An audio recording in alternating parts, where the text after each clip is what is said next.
Hey everybody, how's it going? Jack here from Mindful Homestead. I am currently at my parents' in New Jersey on my way to the Homesteaders of America conference down in Front Royal, Virginia. As you may have noticed, some of the videos the last couple days have been, well, we haven't uploaded since last Tuesday, so it's been a little over a week. And just that has to do with all the things I've been doing to get ready to take this trip away from the farm. You know, having a farm there's a lot of stuff that goes into it. So the video you're going to see, I actually filmed last week, and I'm going to edit it and upload it tonight. You're going to see that. You'll see this on Thursday. Tomorrow I'll be on my way to Front Royal, Virginia. I'm going to meet up with Don and Natalie from Little Mountain Life, and then I'll be at the Homesteaders America conference Friday and Saturday. So just giving you heads up so you know and you're not freaking out if you don't see us. Also follow us on Facebook and Instagram, because I'll tend to post a lot of stuff there when I'm not posting on the YouTube channel when I get into times like this. All right, let's get into the video.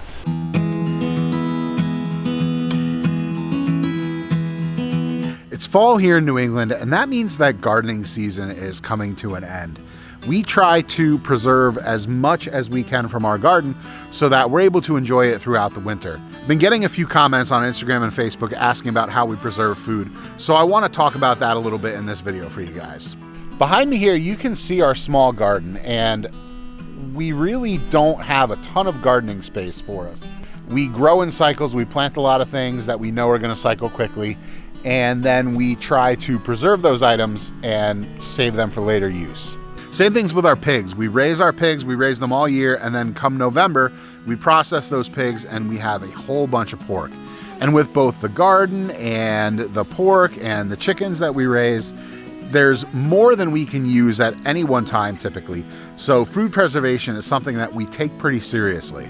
There's three main ways that we preserve food here on the farm, and I want to talk just a little bit about each of those ways, give you a really kind of broad top-down view of those three different methods, because they're ways that even somebody that doesn't have a huge farm and has a much smaller setup can still use these ways to help preserve food that they grow for themselves. You know, if you have one apple tree in your yard, you're not necessarily going to be able to eat all those apples. Even a family of like 4 or 5 people, you're going to get so many apples off that tree that you're going to be tired of those apples before you get through just eating them fresh. So these are things that can help any size homestead.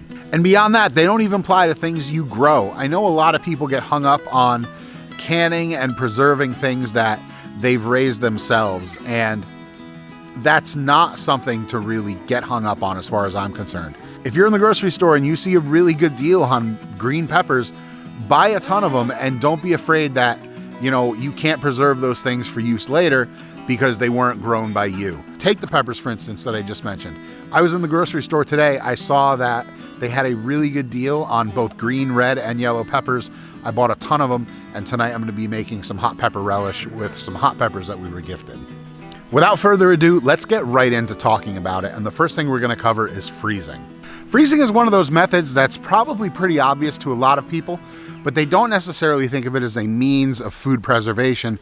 They think of it as just something that they do. You can see behind me, we've got this fall's batch of meat birds. We've got 60 birds back there, give or take. I forget the exact number we have. We'll know on processing day. But there's no way, even with selling a good bit of those birds, say if we sell half of them and that leaves us 30, there's no way that Jackie and Emma and I could possibly eat 30 birds worth of chicken before those chickens go bad if we were to just keep them in the refrigerator. So we turn to freezing. Freezing is something that we use most of the time for meat. It's not something that we use a lot of the time for veggies. We have other means of preserving those. And to be honest, I don't necessarily like the texture of home frozen vegetables. So unless I really run out of ways to preserve vegetables besides freezing, I won't go to that. But for meat, freezing works just fine because it doesn't change the texture of the product. You can still use it exactly like you would if it was a fresh cut of meat. If you are going to freeze veggies, the best way to do that is to blanch them first, and then you want to get as much air out of there as possible. In fact, you want to get as much air out of there as possible with both meat and veggies, because any air inside your containment vessel is going to introduce the ability for freezer burn to occur, which is essentially the moisture of that item leaching out of it and creating an area where it's simply dried out. Even though it's been cold, it will still dry out. So to get the air out of these things, the best way to do that is going to be using a home vacuum sealer setup. You can use a food saver. We use one from Cabela's that we've had for a while that works just fine. But you want to pick something like that. And if you're doing individual cuts, pork chops, you're doing chicken thighs, you're doing chicken breast, maybe you're doing a larger pork roast or something like that. If you're doing vegetables, maybe you're talking some cut green beans or carrots or something like that. You want to pull as much of that air as you can out of the bag. And then you're also going to want to, for veggies, you're going to want to blanch them first. And that's just going to cook a little bit of the outside of the vegetable. And when it goes into the freezer, it's going to have a much better texture when it comes out versus just taking like a raw green bean, throwing it into a bag, freezing it, and then trying to cook it later. So I guess as far as what we do here on our farm, if it's meat or if we run out of space for vegetables in another way, that's when something gets frozen. All right, we're back in the garden. If we're talking fruit or vegetables, my preferred way to preserve those is going to be through the use of canning.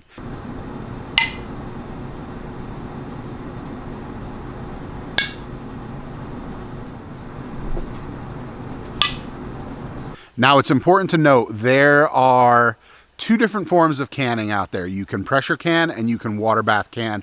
You can also steam canning, but that's not used quite as often, so I'm not going to really talk about that. I'm not even really going to talk about pressure canning because that's something we don't do here on our homestead.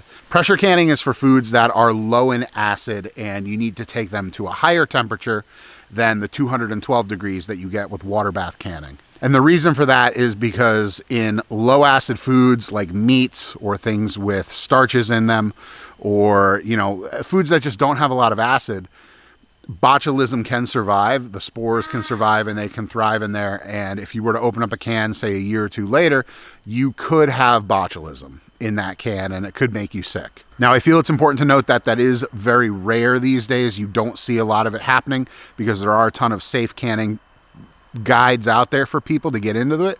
So don't feel like you need to worry if you're just getting into canning. The biggest thing I can say is that if you follow safe recipes that are tested, then you'll be okay. With that, I mentioned that we don't pressure can. We only water bath can in our house. So that means that we are stuck with 3 segments, if you will, of canning with water bath canning. You've got pickles, you've got jams and jellies, and then you've got like your relishes and chutneys and things like that. All of these are going to be cooked. They're all going to contain either a high acid food such as strawberries or apples or something like that, or they're going to include an added acid such as a vinegar or lemon juice or lime juice or something like that. The big thing here is that anything that you water bath can, you need to keep your pH below 4.6, and that's where you're going to be in that safe zone where botulism can't survive. Water bath canning is great though because there's not a lot of equipment that you need. Really, if you have a big pasta pot at home, you can use that as your canner. You just want a rack on the bottom of that to keep it up off the bottom of the pot itself. You need your canning jars, which you can find at any local hardware store. You can get them on Amazon, although they're a little bit expensive right now because everyone's kind of freaking out and they're a little hard to find. But you'll need a big pot to use as a water bath canner. You'll need your jars themselves for canning. And then I always recommend that new canners pick up a canning kit. It'll have a set of tongs that you can use to lift hot jars in and out of the water bath. It'll have a funnel that you can use to kind of get stuff in there. It may have a little like a tamper you can use to get bubbles out of your jars because you want to get as much oxygen out as you can before you water bath can them. And that's it. Once you have those items, you can start water bath canning at home and trying your hand at these recipes. I'll put a link to some items I recommend for new canners in the description down below. I'll also put a link to a book from Ball that I use for a lot of canning recipes. A lot of the recipes are tested and safe in there, and I trust them, even if some people say that they don't anymore.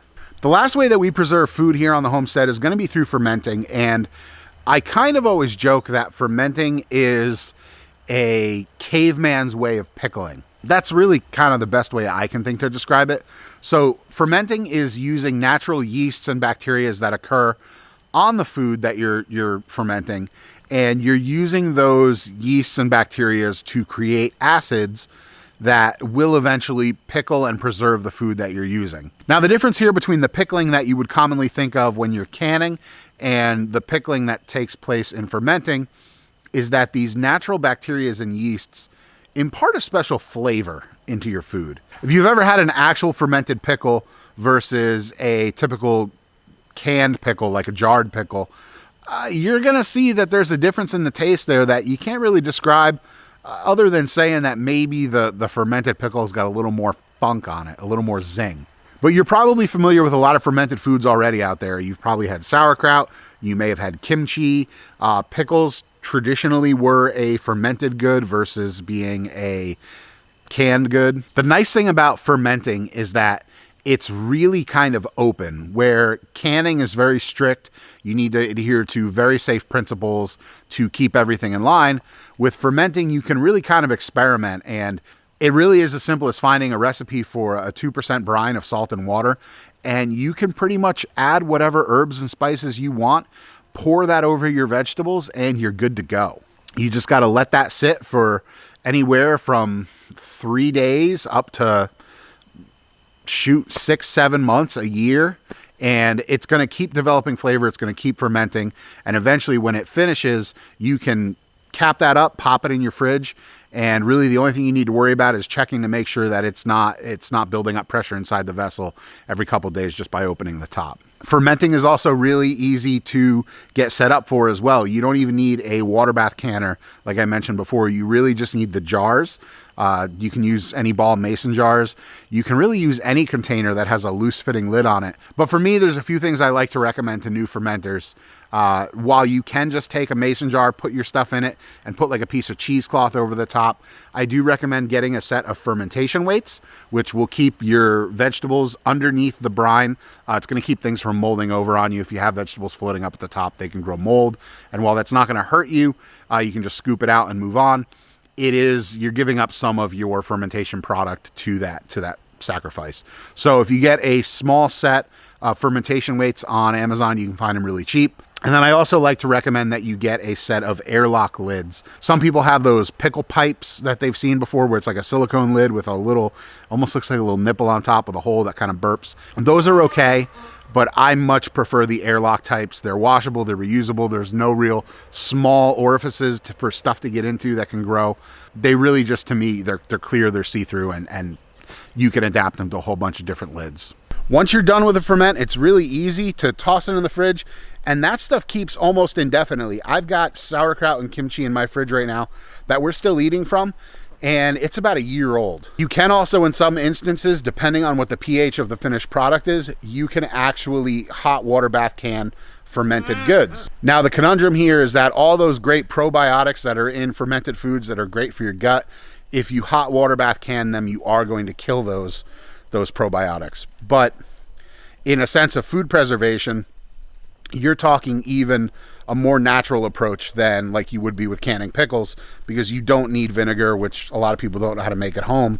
You're theoretically taking something where if you found a reliable source of salt or salt water that you could boil yourself and you could grow yourself some vegetables, all you need is water.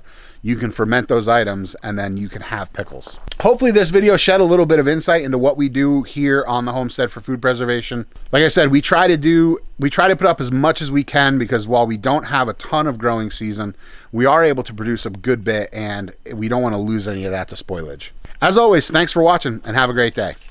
Bye.